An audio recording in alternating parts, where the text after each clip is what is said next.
Namaste everyone. Thank you for joining in this video. So in today's video, I'll be touching upon very sensitive topic, and a lot of people have asked me to make a video on this topic, but I had desisted from making this. But anyways, since since we have been since we have to deal with certain unpleasant truths in our life, so this video is about understanding how to understand, how to uncover extramarital affairs from the horoscope or from the birth chart using the Navamsha or the D9. Okay. So the Navamsha is known as the Bhagya Amsha. Okay. And it's a chart that provides very intricate details regarding your married life. And the Navamsha can be studied independently on its own. Okay, there are a lot of secrets of the Navamsha. I have made quite a lot of videos on the secrets of the Navamsha. Please go to the playlists on my channel, and you'd see a lot of videos where I've tried to uncover a lot of secrets related to the Navamsha. But anyways, and this video is about understanding how to see extramarital affairs from the chart. Okay, but then here is the disclaimer. Okay, not all the things that I've mentioned in the chart are going to manifest. So if you have this combination and you see this combination in your chart or in the chart of your clients or in the chart of your friends or relatives, whose horoscopes you're trying to read, please exercise caution as well as your discretion to let them know that the condition might or might not manifest. Okay, so don't try to break up families, don't try to break up relationships on the basis of these combinations. Okay, so if you have to understand, the Navamsha gives you a very detailed study of whether you will be engaging in extramarital relationships or whether your partner would be engaging in extramarital relationships. Okay, so if you have malefics in the second house and the seventh house of your Navamsha chart, then it means that you would be engaged in some kind of extramarital affair.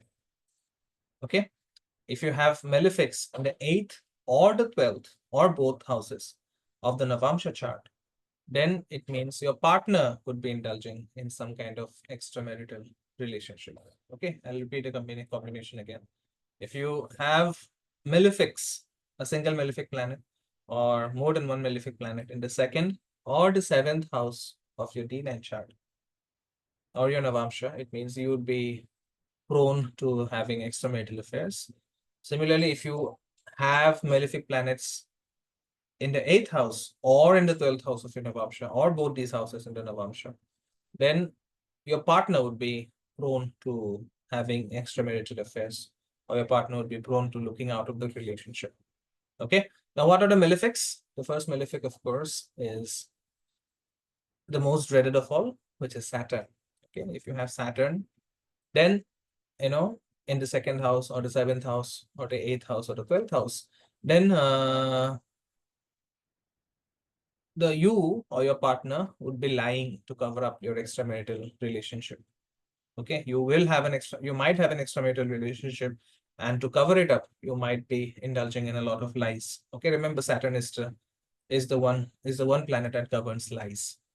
Okay, if you have Rahu in either of these houses, then you would try to keep your affair a secret. Okay, I know a lot of clients who come to me saying that they have had an affair with their office colleagues or with their friends for over 15 years despite being married, and their spouse never came to know about it. Okay, so Rahu is very, very prominent for keeping affairs hidden. you know Rahu can lead to situations where if you have an extramarital affair, then your partner knows nothing about it, and similarly, if a partner has an extramarital affair, you'd never know anything about it. Okay, that is Rahu for you, right? Then comes the sun. Okay, sun, what it does is, a lot of people would be surprised when I mention the word sun, because sun is, of course, a sattva graha, but nevertheless, it's a krura graha. Okay, so if sun comes in either of these houses in the Navamsha, then it means you would be looking for adventure, or your partner would be looking for adventure outside the relationship. Remember, the sun governs Leo, which is the sign of adventure. So, presence of sun in either of these houses can tempt you, or can be very tempting to look for adventure outside your existing relationship or outside your existing marriage. Okay. And that adventure could be anything. It could be a romantic adventure, it could be a sexual adventure in worst cases. Okay.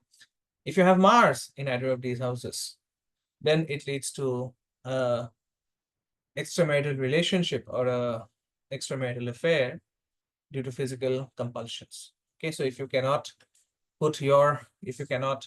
have a check on your physical compulsions, the physical needs of your body, or your partner cannot have a check on the physical compulsions of her body, then of his or her body rather than that. So, it can lead to an extramarital affair where, your physical needs or the partner's physical needs are being taken care of by someone else, not by you. Okay. Finally, if you have Ketu, okay, it can lead to a very hedonistic approach. That means you are seeking, or you or your partner is seeking out a physical extramarital affair or an extramarital relationship, just to feel good about yourselves. Okay, you are, Ketu's presence in these houses indicates that you or your partner is not happy in the marriage. And just to be happy, you are seeking a relationship outside your existing relationship or your existing marriage. Okay, so the best way to deal with these combinations is to be very, very open, very, very honest in your relationships, in your marriage. Honesty is something which is a very desirable quality. As an individual, you need to be very, very honest. You have to understand, if you are feeling tempted to look out of your relationship, then be very, very honest. And if no one feels tempted to look out of a relationship without facing any problems from your partner. So if you are facing that problem, then maybe have a word with your partner. Okay.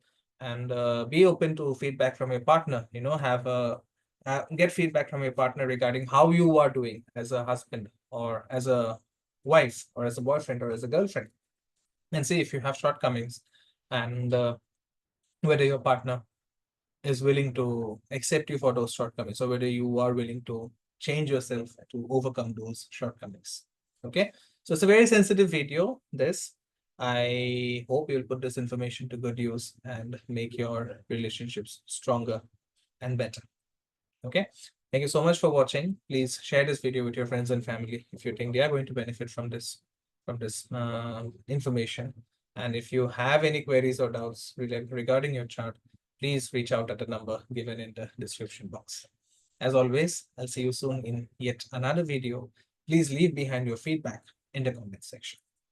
Namaste. Om Gurve Namah.